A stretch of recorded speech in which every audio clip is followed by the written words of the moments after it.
Un individu nommé Sabbatai Sevi naît en 1626 sous l'Empire ottoman.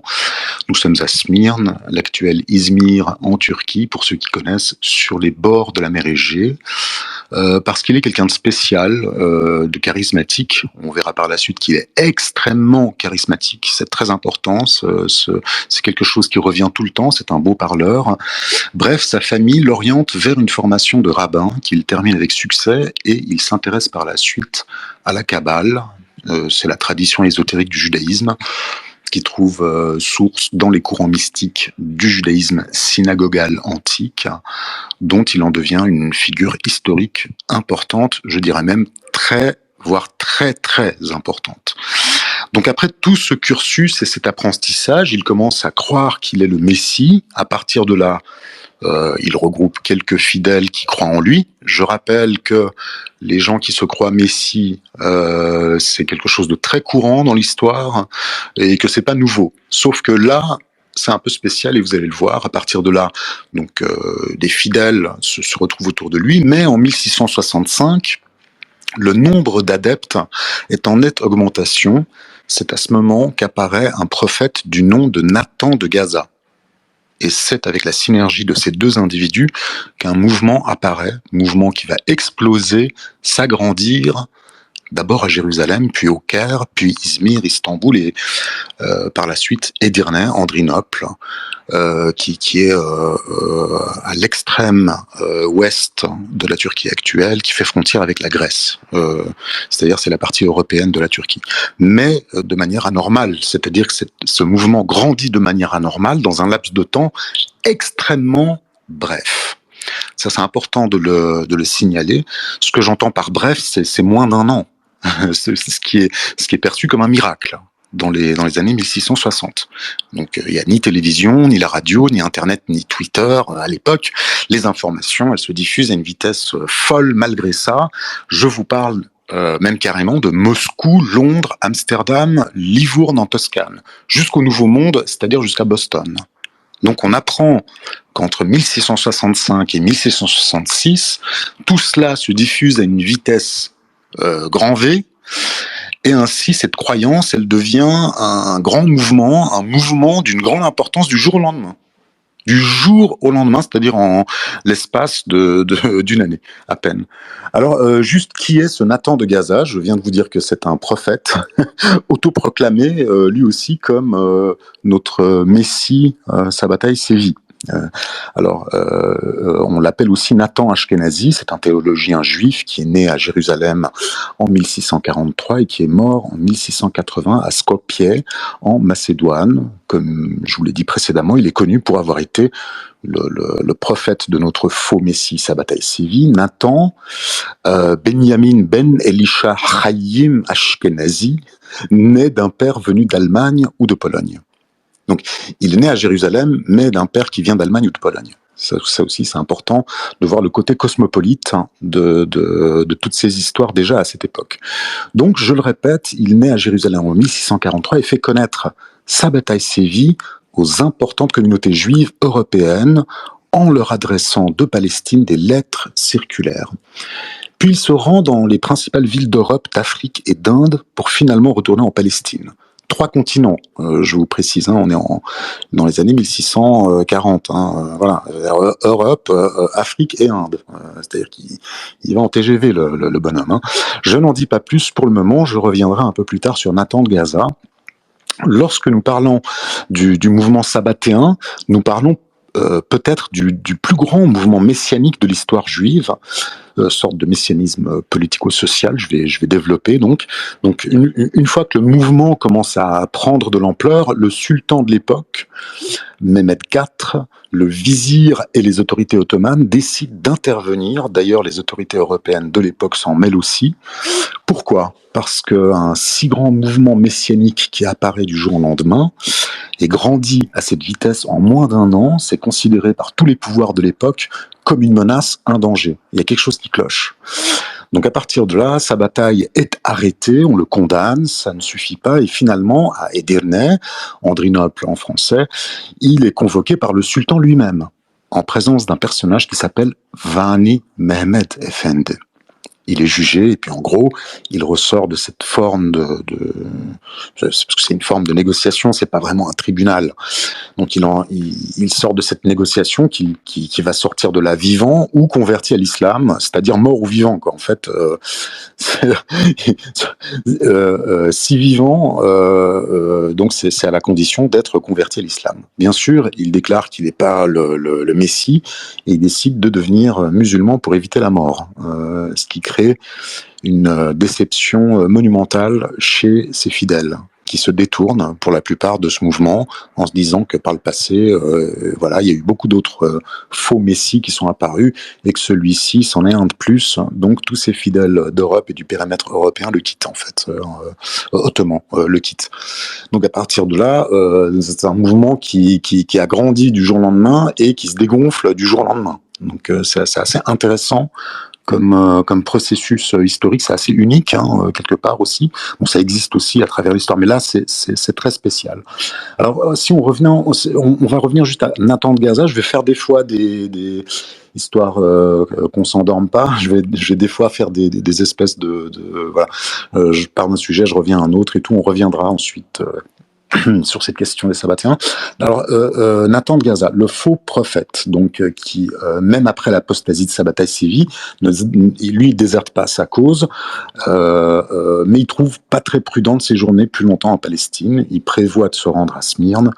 Les rabbins constatent l'emprise de ce mouvement sur des fidèles crédules. Et puis, ils excommunient le 9 décembre 1666 tous les partisans de Sabbatai Sévi et particulièrement Nathan de Gaza. Donc, ils interdisent à tous de lui donner l'hospitalité ou même de l'approcher. Et après un séjour de quelques mois à Smyrne, il se rend à Andrinople où, malgré ses promesses de rester tranquille, il continue sa propagande et puis de nouveau excommunié, il part avec quelques partisans à Salonique où il reçoit un accueil très mitigé. Donc il a plus de succès avec les communautés de Chios et de Corfou. Et puis en mars 1666, il part à Venise, où là, le rabbinat, ainsi que les autorités, l'obligent à admettre par écrit que toutes ces prophéties sont le seul produit de son imagination. Donc après que la confession est publiée, Abraham Yashini, le premier à avoir reconnu Sabbatai Sévi comme le Messie, écrit une lettre à Nathan de Gaza où il le plaint pour les persécutions qu'il endure et lui exprime son indignation devant les agissements du rabbinat vénitien. Les Juifs vénitiens persuadent alors Nathan de partir pour Livourne, où la population juive est connue comme lui étant hostile. Ils lui adjoignent une escorte, prétextant une marque d'honneur, en fait, pour s'assurer qu'il va bien à Livourne. Il réussit cependant à gagner Rome, où, en dépit de son déguisement, il est reconnu et banni de la ville. Il va alors volontairement à Livourne, où il persuade quelques-uns de la justesse de sa cause. Puis de Livourne, il retourne à Andrinople et semble avoir passé le reste de sa vie à voyager. Donc Nathan de Gaza, c'est l'auteur de multiples lettres et de divers ouvrages où il développe sa propre théologie qui fusionne la compréhension qu'on avait alors de la Kabbale avec des éléments du mysticisme d'Isaac Luria. Son ouvrage le plus connu, c'est le traité des dragons, Derush ha-Tamimim, qui est publié par Gershom Scholem à Jérusalem en 1944. C'est un traité où Nathan expose la doctrine que Gershom Scholem a appelée l'antinomisme sabbatéen. Bon, alors c'est une source éminemment importante. Quiconque s'intéresse à Sabbatai Sévi passe obligatoirement par Gershom Scholem. C'est le dénominateur commun. C'est-à-dire quoi que vous fassiez, vous voilà. C'est un historien et philosophe juif. Il est spécialiste de la Kabbale et de la mystique juive. Donc, alors, si je regarde la fiche, il est né en 1897 à Berlin, décédé en 1982 à Jérusalem. Il a légué une très importante bibliothèque consacrée à la Kabbale à l'université hébraïque. Donc, son œuvre immense a fait entrer l'étude de la Kabbale dans le champ académique des sciences humaines par son étude exhaustive de l'histoire de la mystique juive du 2e au 18e siècle. Scholem nous a donné accès à un univers intellectuel dont presque personne ne connaissait l'existence, d'après David Bial. Mais il fut aussi une figure de l'histoire de l'État d'Israël, en prenant position sur tous les sujets touchant le pays. Et il fut toujours attentif à ce que le sionisme ne sombre ni dans le nationalisme, ni dans le populisme, et préserva entre le rationalisme et l'orthodoxie un judaïsme de la liberté ouvert vers l'utopie. Voilà pour Gershom Scholem. Maintenant, je vais être un peu plus long, donc vous m'excuserez, mais il faut un peu de sérieux pour ces sujets.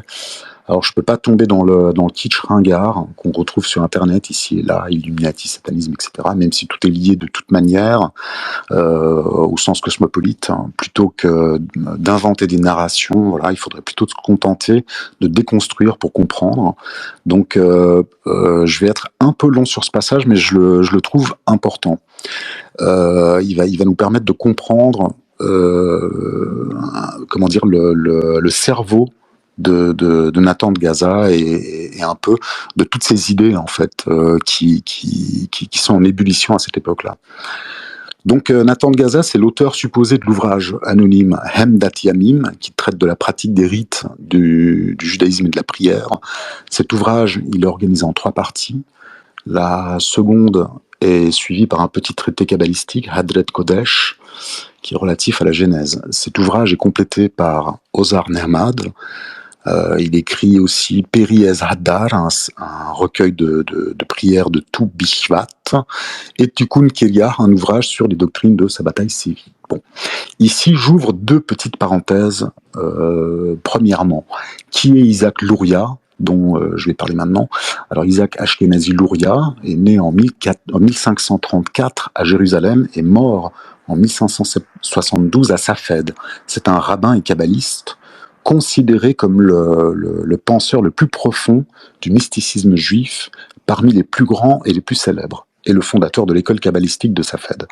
Donc il fut même identifié par certains sages comme étant le Mashiach ben Yosef, hein, encore une fois une histoire de Messie, vous voyez, le Messie fils de Joseph. On le connaît aussi sous le nom de Hari, c'est un acronyme qui signifie à l'origine Elohi, divin, Elohi Rabbi Isaac, mais qui est aussi traduit par Ashkenazi Rabbi Isaac, ou Adenonenu Rabbeinu Isaac, notre maître, notre rabbin Isaac. Rabbi Isaac Luria, c'est l'auteur des théories qui constituent la Kabbale lourianique. Elle a été exposée par plusieurs de ses disciples, principalement par Rabbi Chaim Vital et par Joseph Ibn Taboul, dans des ouvrages dont le plus connu est le Sefer Etz Chaim, le livre de l'arbre de vie. Vous voyez, donc dès qu'on parle d'arbre de vie, de Kabbale, etc., on a tout de suite cette histoire d'arbre de vie qui revient. Vous voyez, là vous en avez la référence. Et deuxièmement, deuxième petite parenthèse, qu'est-ce que le Tzimtzum ? Alors accrochez-vous, le Tzimtzum de l'hébreu, c'est-à-dire en hébreu ça veut dire contraction, c'est un concept de la Kabbale. Il traite d'un processus précédant la création du monde selon la tradition juive. C'est un concept donc qui dérive des enseignements d'Isaac Luria, Haritzal, de l'école kabbalistique de Safed, je viens de vous le dire, et qu'on peut résumer comme étant le phénomène de contraction de Dieu dans le but de permettre l'existence d'une réalité extérieure à lui. C'est-à-dire qu'il a fallu une contraction divine pour que le reste apparaisse, quoi. C'est-à-dire pour qu'on puisse apparaître, quoi. Donc, qu'est-il arrivé avant le commencement des temps pour qu'il y ait un commencement? Jusqu'à Isaac Luria, personne ne s'intéresse à cette question. Le Dieu des religions n'avait d'intérêt que en tant qu'il se manifestait aux hommes et puis terminé. Donc le Dieu d'avant la création n'était ni un souci ni un problème important, selon Charles Mopsic. Voilà une source. Comment Dieu créa-t-il le monde? Comme un homme qui se concentre et contracte sa respiration, de sorte que le plus petit peut contenir le plus grand. Ainsi, il a ainsi concentré sa lumière dans une main, à sa mesure, et le monde fut laissé dans les ténèbres, et dans ces ténèbres, il tailla les rochers et sculpta la pierre. Voilà comment explique Isaac Luria la création du monde. Luria conçoit ainsi la première manifestation de Dieu Narmanide, un kabbaliste du XIIIe siècle, imaginait un mouvement de contraction originelle, mais jusqu'à Luria, on n'avait jamais fait de cette idée un concept cosmologique fondamental. Voilà ce que remarque Gershom Scholem. Pour citer encore Scholem, la principale originalité de l'hypothèse lourianique tient au fait que le premier acte de la divinité transcendante, ce que les kabbalistes appellent le Ein Sof, c'est-à-dire l'infini, n'est pas un acte de révélation et d'émanation, mais au contraire un acte de dissimulation et de restriction. Ça, c'est très important. La dissimulation et la restriction, c'est quelque chose qui va revenir plus tard. Après ces deux parenthèses, donc si on revient à Nathan de Gaza, je citais un peu avant certains de ses ouvrages pour nombre de rabbins. Ces ouvrages qui ont servi de base au sabbatéisme sont contraires au judaïsme et sont des sacrilèges.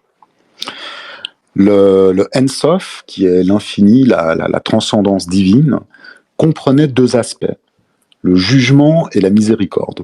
Selon Isaac Luria, dans sa théorie du Tzimtzum, Nathan de Gaza donc, postule que le Tzimtzum lourianique ne concerne que le monde céleste, et qu'au-delà de jugement et de la miséricorde, le Ein Sof comprend deux éléments fondateurs que Luria n'a pas entrevus. La lumière avec pensée et la lumière sans pensée. La lumière avec pensée rassemble en soi toute la puissance créatrice, mais le Ein Sof comprend également des forces dont l'objectif est d'empêcher tout changement. Des forces sans pensée dans la mesure qu'elles tendent à rester ce qu'elles sont sans le moindre mouvement créateur. La lumière avec pensée, quand elle opère le Tzimtzum dont découle la création du monde, se confronte à la lumière sans pensée. Elle la refoule hors du monde céleste, elle ne l'élimine pas, le monde inférieur, le monde terrestre reste dominé par la lumière sans pensée. Bon. Comme je vous ai dit, c'est un peu long, mais vous inquiétez pas, ça va pas être tout long comme ça. J'ai encore un petit bout c'est vraiment pour ceux que ça intéresse, pour développer un peu cette idée de la Kabbale.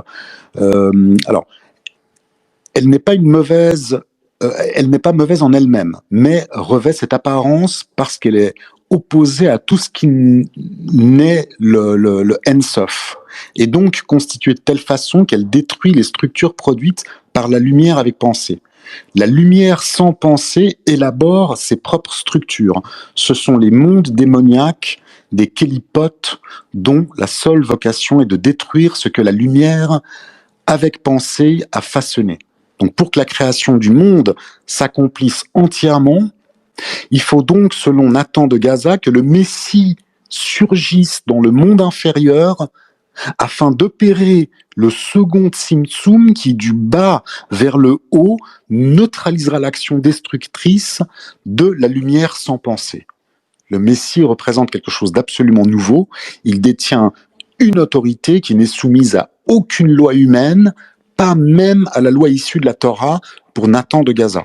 Le Messie agit selon sa propre loi, il ne peut donc être jugé d'après les concepts courants du bien et du mal. Donc il a un pouvoir évidemment total, quoi. Voilà. Au-delà du messianisme, la Kabbale sabbatéenne affirme que toute âme est constituée par les deux lumières et que la lutte qu'elle se livre se répète encore et toujours en chaque âme. Cette doctrine, selon Gershom Scholem, permit à Nathan de justifier chacune des actions étranges du Messie, y compris sa conversion à l'islam, au respect des mitzvot et à l'accomplissement des œuvres de charité si importants dans la Kabbale lourianique. Nathan substitue la foi dans le Messie. Ce n'est plus aux hommes que revient la tâche de réparer le monde, mais au Messie. Cette doctrine, elle constitue l'axe directeur du mouvement sabbatéen qui gagne l'ensemble de la diaspora juive en 1666. Le mouvement perd son ampleur quand, évidemment, la nouvelle de la conversion du Messie à l'islam se répand parmi les Juifs. Donc, à partir de là, j'allume juste une cigarette. Excusez-moi. Alors, Même après la mort de Sabbatai Sévi en 1676, le sabbatéisme maintiendra dans les Balkans d'importantes communautés de fidèles. La doctrine de Nathan de Gaza a également eu beaucoup d'influence en Pologne, où il y a même un néo-sabbatéisme qui connaît une résurgence au XVIIIe siècle, c'est un siècle plus tard, sous l'égide de Jacob Frank, qui se dira réincarnation de Sabbatai Sévi. C'est-à-dire, voilà, vous avez un siècle plus tard un autre rabbin qui apparaît et qui dit, bon, ben voilà, je suis la réincarnation de Sabbatai Sévi. J'y reviendrai peut-être un peu plus tard. La Kabbale sabbatéenne conçue par Nathan constitue un système théosophique luxuriant et paradoxal, à forte tendance apocalyptique et antinomiste. Note Charles Mopsic, qui souligne que les écrits de Nathan de Gaza ont exercé, je cite, une influence plus ou moins marquée sur un grand nombre de kabbalistes qui, même s'ils ne partageaient pas toute leur conception, n'étaient pas insensibles à leur caractère grandiose et à la ferveur qu'ils animaient. Bref, pour revenir à la conversion surprise de Sabbatai Sévi à l'islam, donc 3/4 des fidèles désertent le mouvement, mais un tout petit groupe persiste et se dit ce qu'on a cru en lui, bah oui, nous y avons cru, très bien. L'année dernière, même on y croyait, même jusqu'au mois dernier encore, nous y avons cru. Nous avons cru qu'il est le dernier Messie, qu'il allait nous sauver, que la fin des temps est proche, etc., etc. Et donc, si nous sommes aussi certains qu'il est le Messie, qui sommes-nous pour contredire la dernière décision du Messie de devenir musulman ? Le juger n'est pas de notre ressort, s'il est le Messie, c'est quelque chose qui nous dépasse, et donc clairement, il y a un plan divin.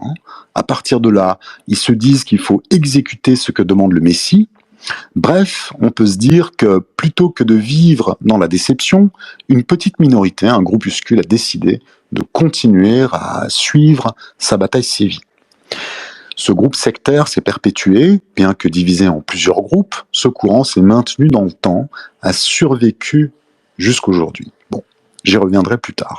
Donc, reprenons, en 1666, Sabbatai se convertit à l'islam et vit en tant que musulman jusqu'en 1676. C'est-à-dire qu'il est musulman les 10 dernières années de sa vie. Enfin, en tant que musulman, disons plutôt qu'il développe sa propre théologie au sein de l'islam. Théologie qui comprend la Kabbale, le soufisme, le judaïsme et même des éléments du christianisme. C'est dire si c'est très cosmopolite comme courant. Il s'installe dans la ville de Thessalonique et sa communauté le suit. Et ça devient un grand centre, Thessalonique, un grand centre pour les Juifs à ce moment-là. Vers la fin de sa vie, il se fait à nouveau arrêter parce qu'il est vu avec une Torah dans une main et un Coran dans l'autre, et puis au milieu d'une assemblée mixte où ça danse et ça boit de l'alcool. Bon, voilà. À partir de là, voilà, on se dit bon, pas très sérieux, cher monsieur. Bref. Maintenant, je vais vous parler de Vani Mehmed Efendi. Je vais faire un petit portrait. Alors juste une remarque, alors que tout le monde se fixe sur Sabbatai Sévi, Nathan de Gaza ou ce qui en découle, un siècle plus tard, c'est-à-dire Jacob Frank, je vous propose qu'on se penche sur Vani Efendi, d'une importance cruciale.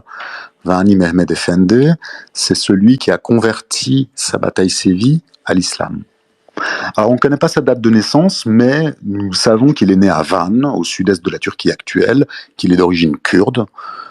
Il entame ses études de théologie islamique à Van, puis enfant, il continue son éducation à Tabriz, il quitte Van pour Tabriz, en Iran actuel, et enfin, il fait un passage par le Karabakh, où il s'établit 10 ans pour emménager ensuite à Erzurum, c'est la Turquie actuelle, et il y vit jusqu'à son départ pour Istanbul.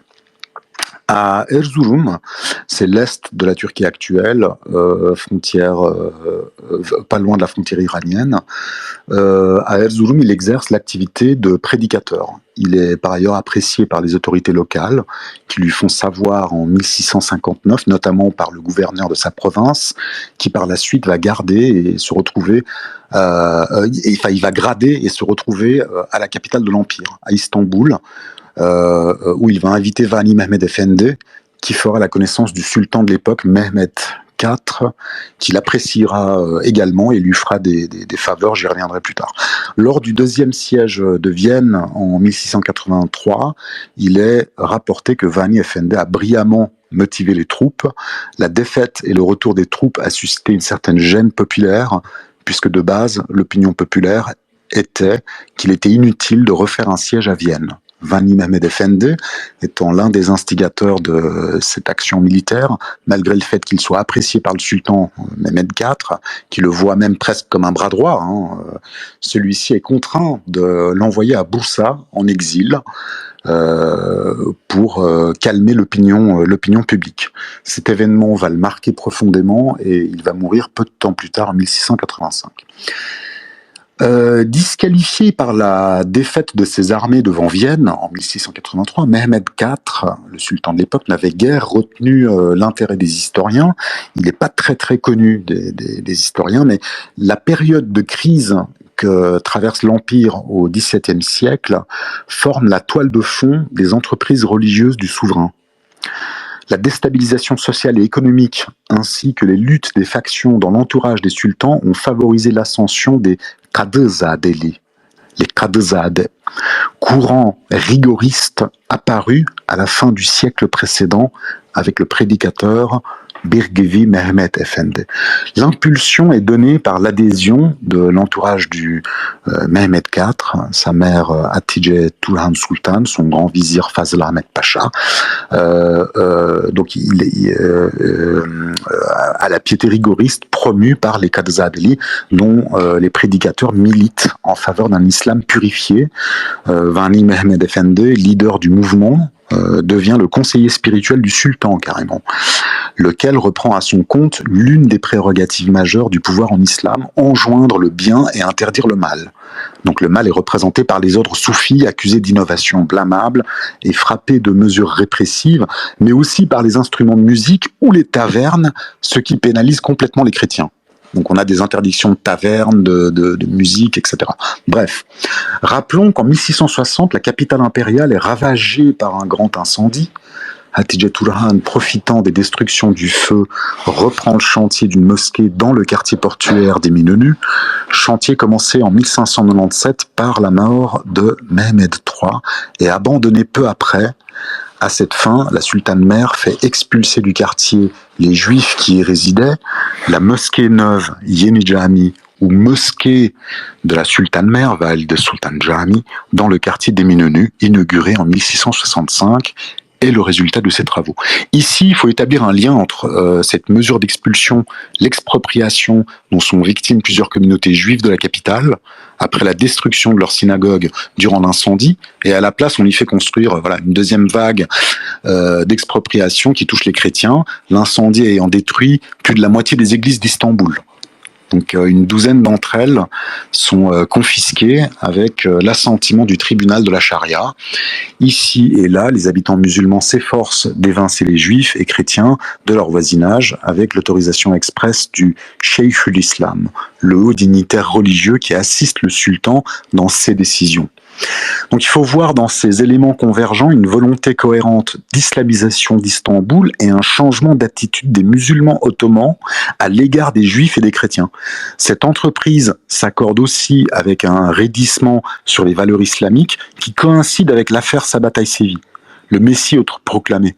Donc arrivé à Istanbul en 1666, après avoir nourri ses partisans d'espérance politique, Sabataï Sevi est placé devant l'alternative de la conversion à l'islam ou de l'exécution capitale, comme on l'a répété tout à l'heure, mais il choisit la première option, il devient un agent de conversion de l'islam rigoriste. C'est ça qu'il faut comprendre. C'est-à-dire, je vais le développer un peu plus tard, mais la raison pour laquelle Sabataï Sevi, on l'oblige à se convertir, c'est pour que lui ensuite aille convertir d'autres à l'islam. Et il pense que ça fera une grande publicité dans le monde musulman, le fait qu'un juif éminemment connu, kabbaliste, etc., soit devenu musulman pour ensuite aller convertir d'autres à l'islam.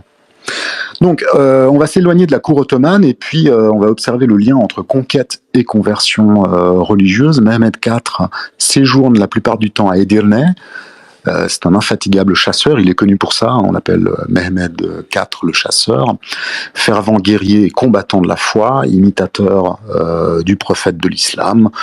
La volonté d'expansion de l'islam qui anime le sultan s'exprime par des campagnes militaires contre les Vénitiens, les Polonais, les Russes. Donc c'est un enragé, Mehmed IV. Et tout cela s'accompagne de la transformation assez systématique des églises en mosquées, en Crète, mais aussi en Europe centrale, et la conversion des vaincus ayant échappé au massacre ou l'asservissement.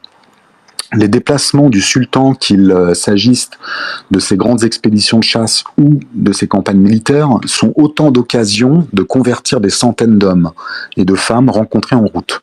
L'ampleur de l'entreprise se lit dans les registres consignant les dons de robes que le sultan accordait aux convertis, en majorité de jeunes hommes chrétiens.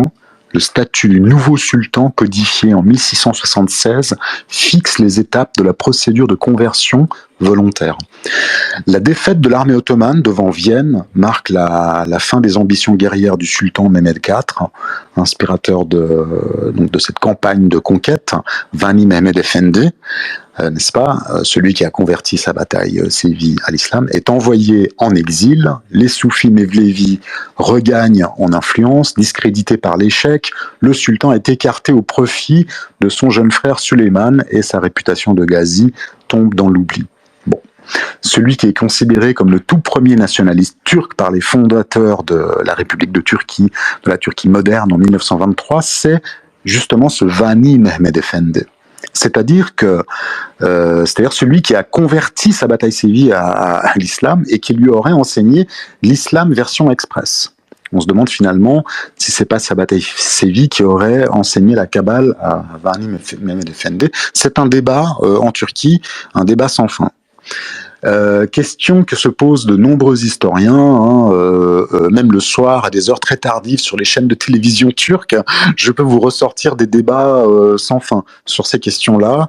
C'est c'est du limite du people. C'est surtout on va dire ces 15 dernières années. Excusez-moi, je bois une gorgée de mon. Alors. Il y a malgré tout consensus sur un point. Il y a eu indéniablement entre les deux individus des échanges. Voilà. Et ces échanges les ont tous les deux enrichis, financièrement probablement, mais enrichis au niveau de leurs connaissances. Alors il faut préciser que pour Vani Mehmed Efendi, les Turcs ont été choisis à la place des Arabes par Allah lui-même. C'est important de le dire. Rien qu'ici, on se demande si finalement ce n'est pas sa bataille Sévi qui a converti le pauvre Vani Efendi au national-sionisme avant l'heure, si je puis dire.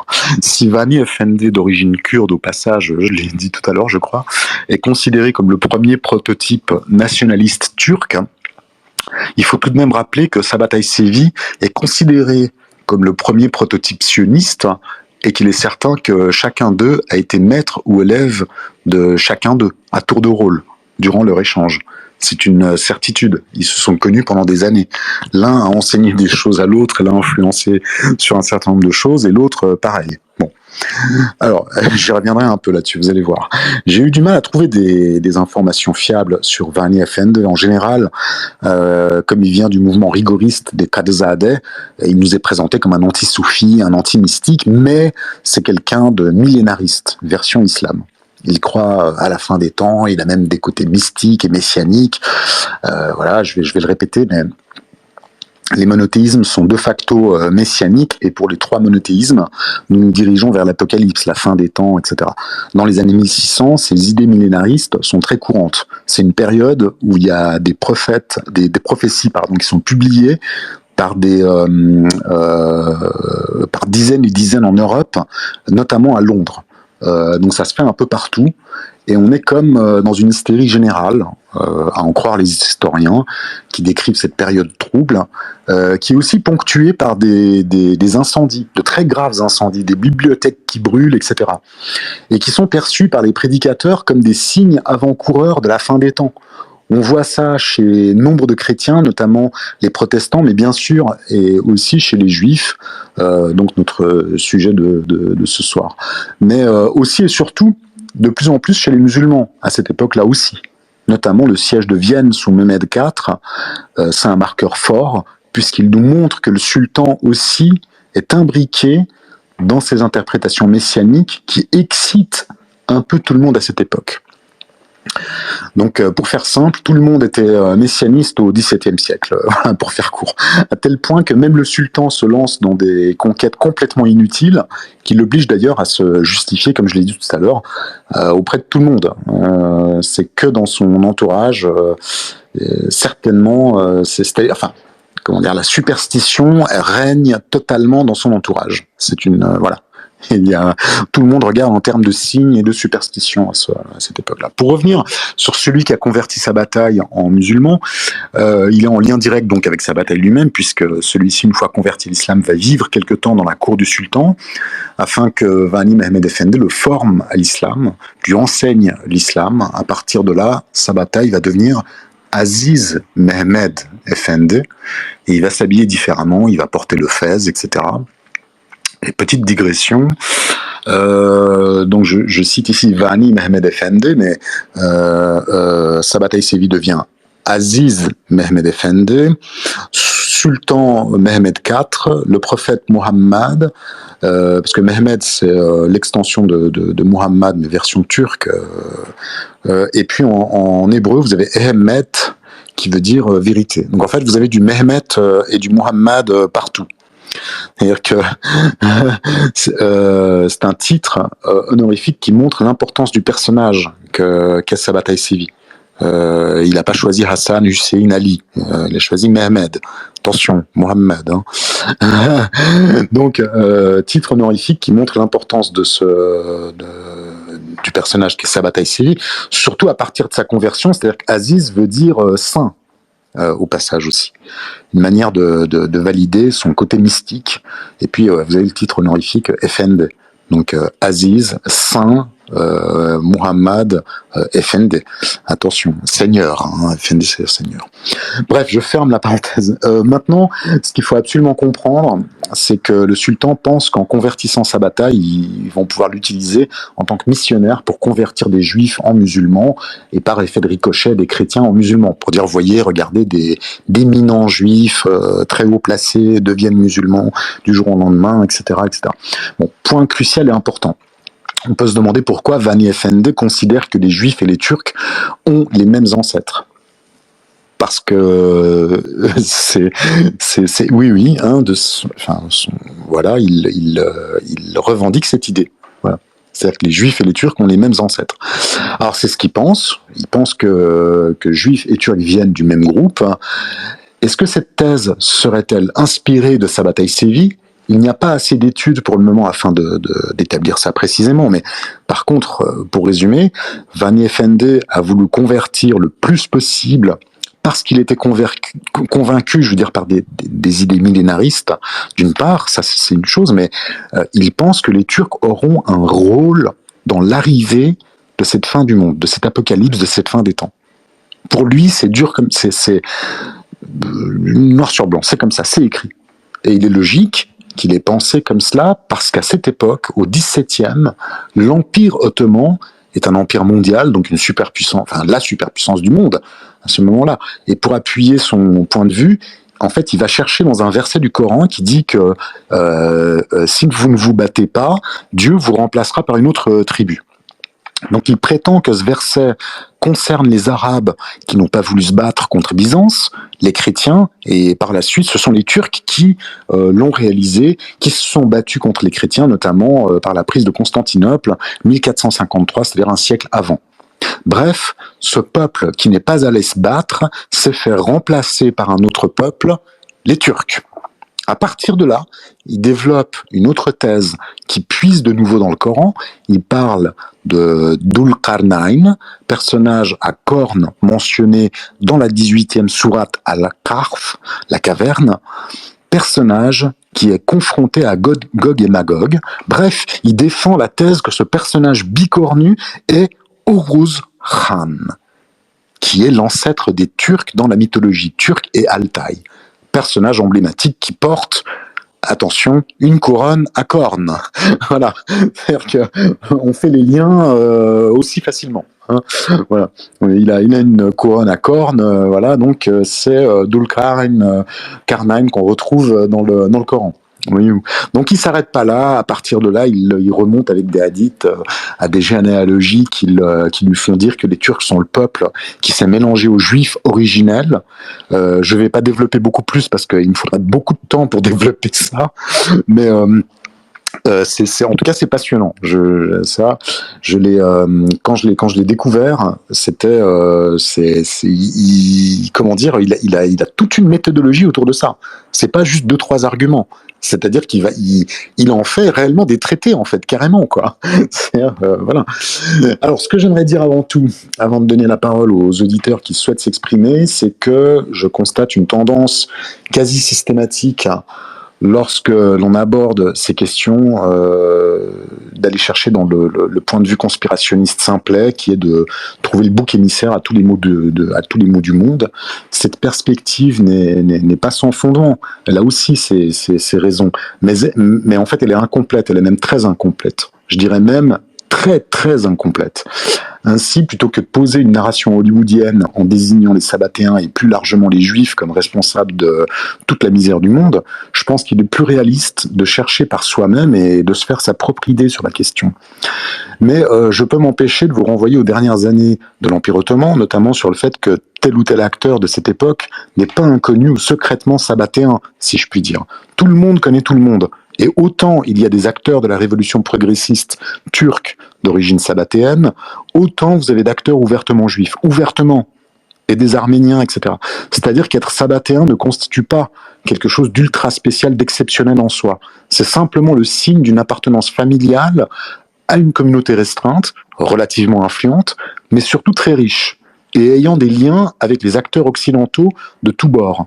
C'est-à-dire que les sabbatéens, qu'on appelle les dönme en turc, est un représentant, le dönme, en fait, si vous voulez, c'est un représentant du cosmopolitisme moderniste occidental à cette époque-là.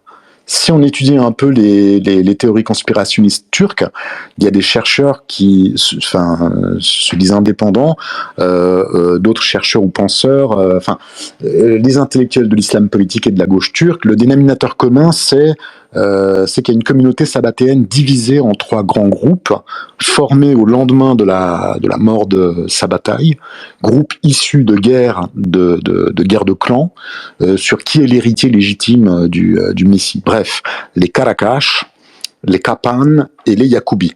Ce sont ces 3 groupes qui se feraient la guerre et qui sont encore en concurrence. Ainsi, c'est la raison pour laquelle on pourrait expliquer un événement connu du début de la République de Turquie, à savoir le cas Mehmet Javid Bey. Mehmet Javid Bey, décédé en 1926, né en 1875. C'est une personnalité politique turque, ottoman sabbatéen ou dönme, économiste et ministre des Finances de l'Empire ottoman, rédacteur en chef et homme politique de premier plan pendant la période de déclin et chute de l'Empire ottoman, membre du comité de l'Union et du Progrès. Il faisait partie des jeunes Turcs et occupa des postes au gouvernement après le rétablissement de la Constitution. Donc c'était un révolutionnaire turc.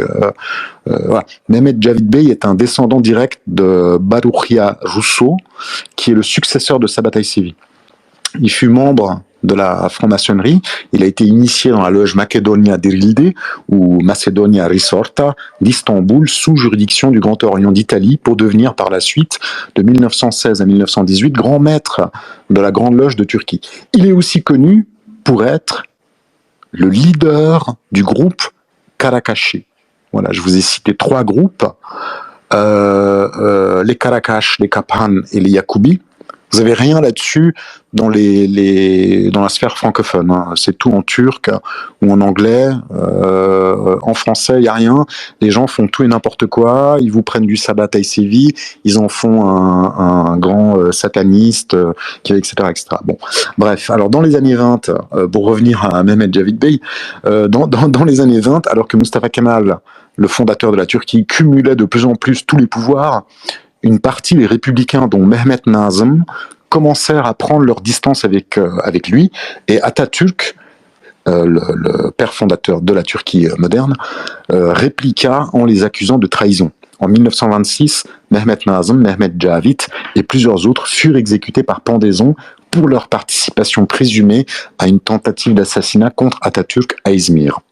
Donc, Mehmet Cavit, pendu, mais aussi Mehmet Nazım, que je viens de citer, qui est également du même clan des Karakash que l'on nommait Dr Nazım. Donc, ces deux Karakashi, Cavit Bey et Nazım Bey, sont exécutés, parmi d'autres, par le groupe Kapania. Voilà la thèse qu'on avance dans les débats dans la turcophonie. Toujours dans cette idée conspirationniste, je cite l'ancien Premier ministre, et je vais terminer, je cite l'ancien Premier ministre Adnan Menderes, pendu à la suite du coup d'État militaire de 1960, sur les ordres de la junte au pouvoir. Ici aussi, le scénario c'est le même, Adnan Menderes serait issu du groupe Karakashi et aurait été pendu par la junte militaire sous contrôle du groupe Kapani. Donc moi je connais ces théories depuis la fin des années 90, la production littérature turque elle en est pleine. Je souhaitais aussi réaliser cet exposé pour donner une alternative à ce qu'on trouve sur internet sur le sujet dans la sphère francophone, plutôt de droite comme je l'ai dit avant, malheureusement beaucoup de fantasmes, des théories du complot sans limite, c'est pourquoi j'espère que ma narration de ce soir vous aura apporté quelque chose d'intéressant. Donc je vous remercie de votre participation, un grand merci pour ceux qui ont écouté jusqu'ici.